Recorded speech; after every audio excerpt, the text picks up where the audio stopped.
I came to St. Leo in 1976, which is the same year that the union began on campus.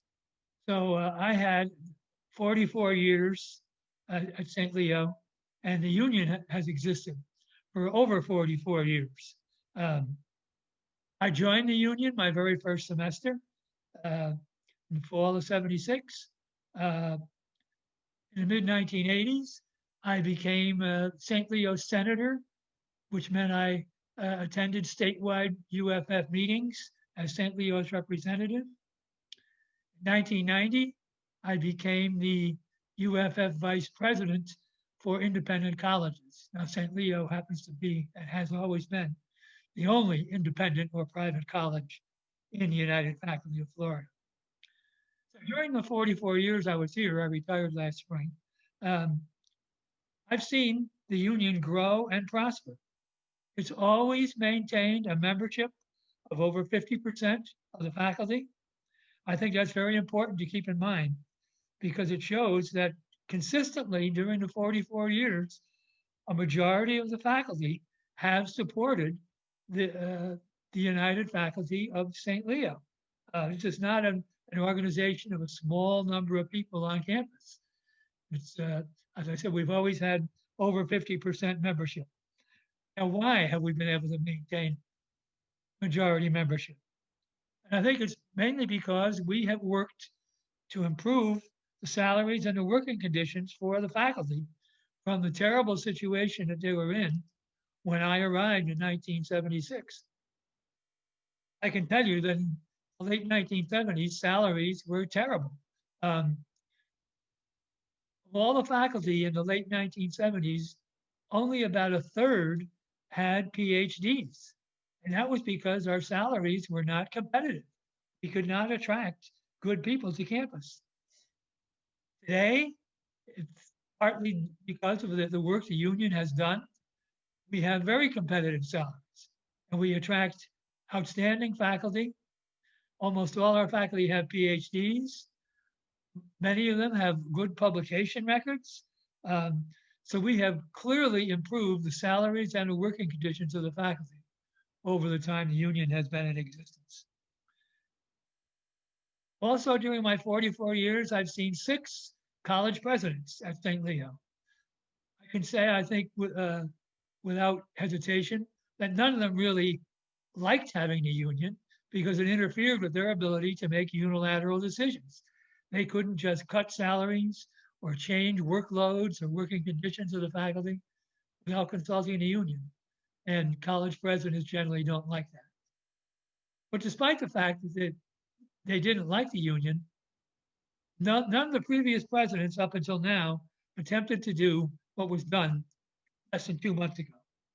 In October, without any consultation and with no advance warning whatsoever, the Board of Trustees voted to stop recognizing the union as the representative of the faculty. In my opinion, this action violates the college and the Benedictine spirit of community, which we talk about constantly, and it insults all those faculty, as I say, it's a majority, who have supported the union over the 44 years that it existed. So we are asking the university to reconsider their decision and to work with us to try to get through this pandemic and to get to a better place on campus. When I saw that email from the chair of the Board of Trustees that came out that late Friday afternoon, it was a complete shock.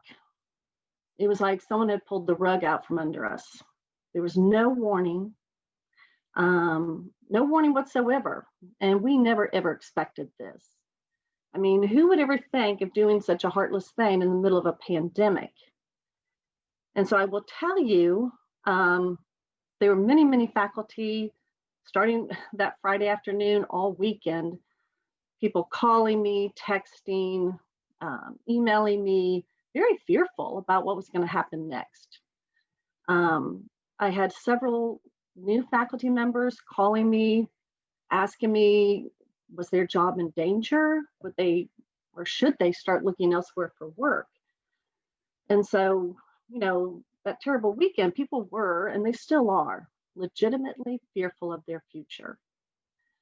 And, I just remember waking up that Sunday morning and just laying in bed thinking, maybe I'm going to lose my job. I felt no security at all at that point. And I had never felt that way before in the 18 years I've been here. The fact is, without a union contract, there is no job security. And the administration can say all they want, that our positions are fine, there's still tenure, but that is not how faculty feel.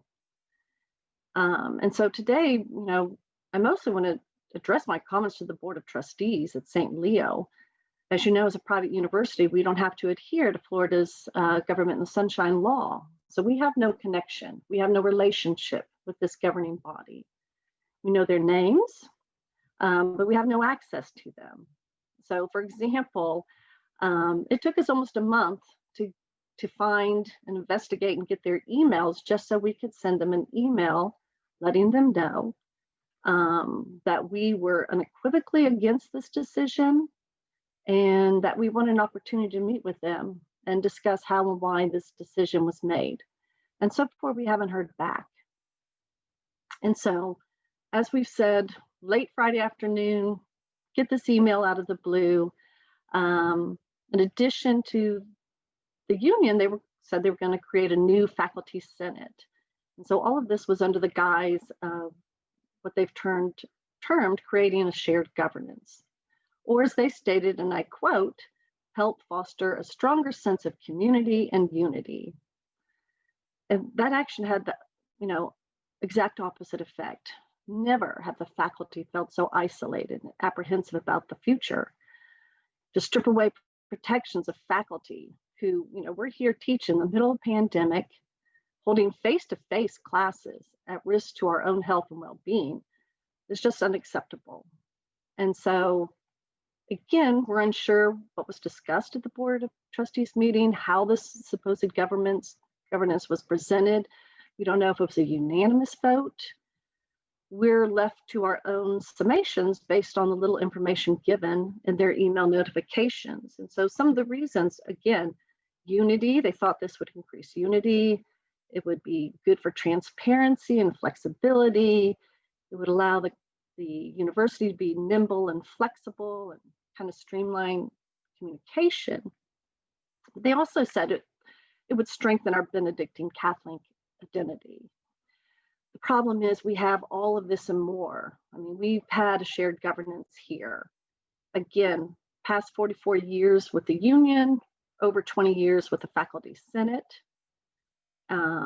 And so I can unequivocally state that the faculty union has always been very nimble and flexible with the administration when asked. So for example, when an administration would like an exception to something that's in the contract and the union agrees, we have a memorandum of understanding. And it's just a document, lays out the request, both parties sign it.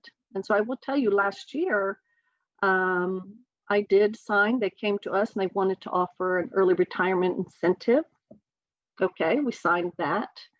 We also agreed to return the professional development funds, which were over $100,000, to give that back to the university's general fund. Now, of course, there was a freeze on all travel because of the pandemic. And we could have held on to that money to the very end of the academic year, but instead, we decided to give back all that money to the general fund to help with the financial need due to the pandemic. And another good example is when staff were being furloughed and some administrators were having a percentage of their pay cut for the last quarter of the fiscal year, the union requested an MOU so that any interested faculty member could have their own pay decreased and put towards a fund to assist those being furloughed. That's what we did. This is the type of people that work here and support each other. I'd just like to briefly sketch the conditions that faculty really across the nation and at St. Leo in particular, the conditions that we're facing since the pandemic began. Um, publications such as Inside Higher Ed and the Chronicle of Higher Education have documented the unprecedented levels of stress and fatigue university faculty have endured throughout the pandemic. And St. Leo faculty is no different. We've moved to, many of us are teaching in a hybrid mode, meaning that we are teaching classes face-to-face on ground. And that alone means that we're risking our health and potentially our lives delivering the university's mission. In my experience this semester, in a class of 14 students, 2 have been quarantined for testing positive for COVID, while 4 students were temporarily quarantined for being in close contact with someone who tested positive. And that's just in my class alone. So here we are, and while we are wearing masks and following CDC guidelines on distancing, we're still in the same room breathing that air that's being circulated through the AC unit. And it's a threat to our health and well-being in many ways. And despite that, we are still showing up and trying to teach students the best way that we can. In addition to those health risks, we've also had to adapt to these new hybrid and virtual teaching modalities.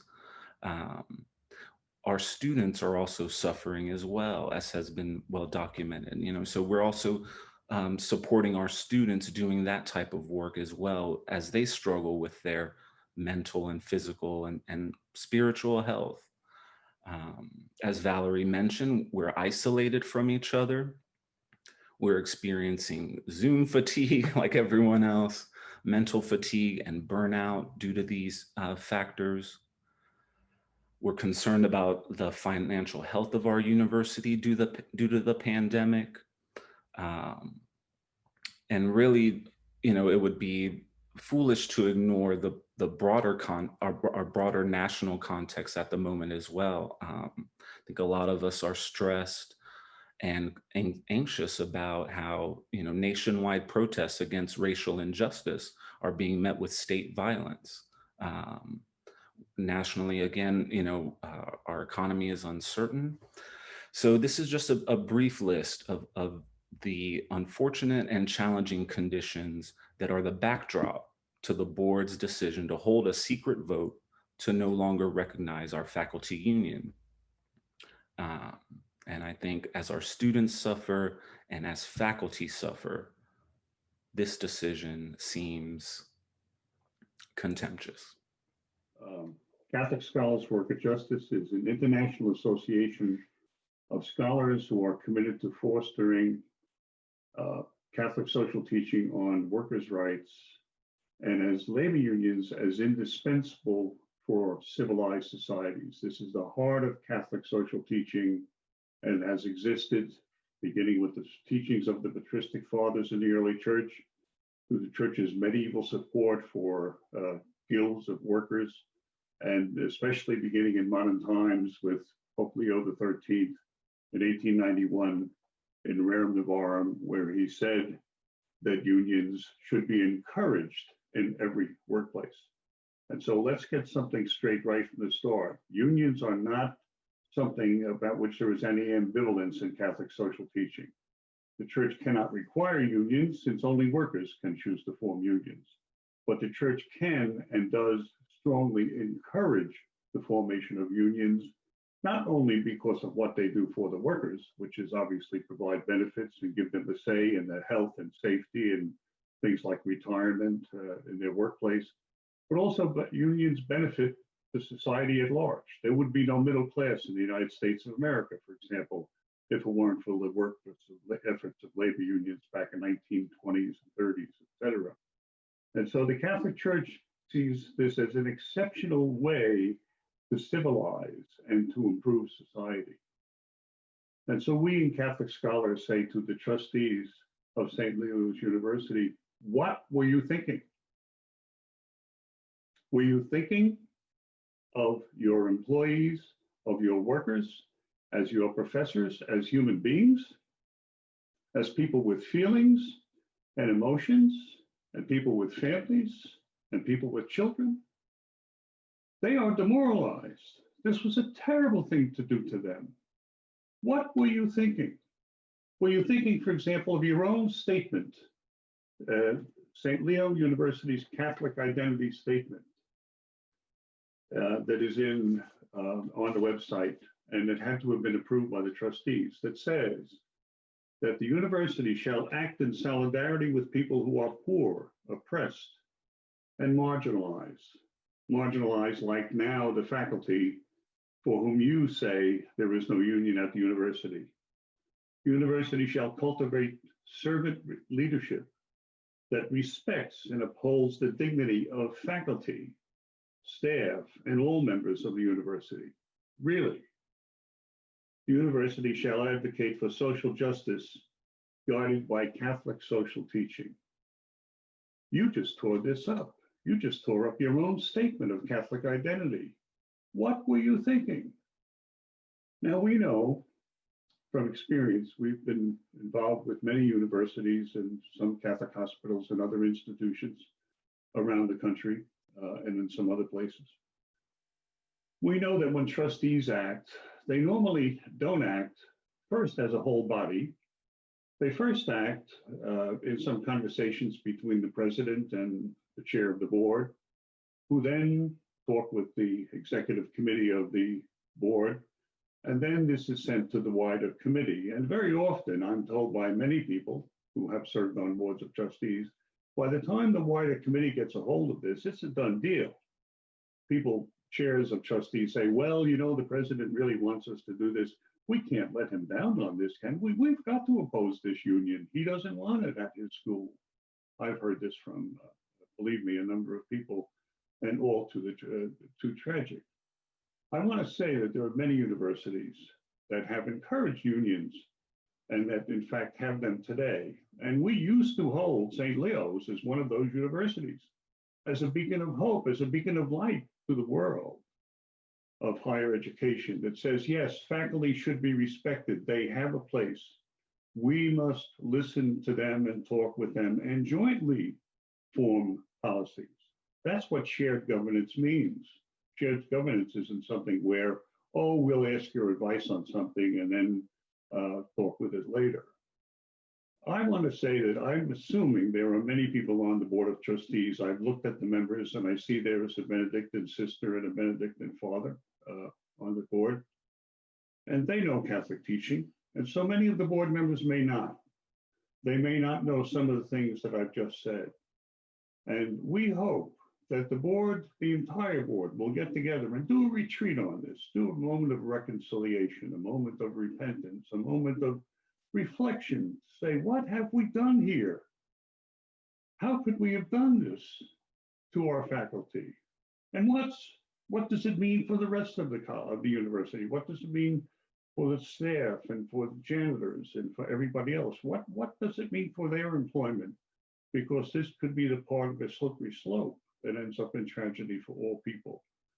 So we stand ready to meet with the board and in the spirit of reconciliation to talk with you about what Catholic social teaching really is. We realize many of you may not know what it is. That's called vincible ignorance in Catholic theology, ignorance that can be overcome. And in this case, that must be overcome.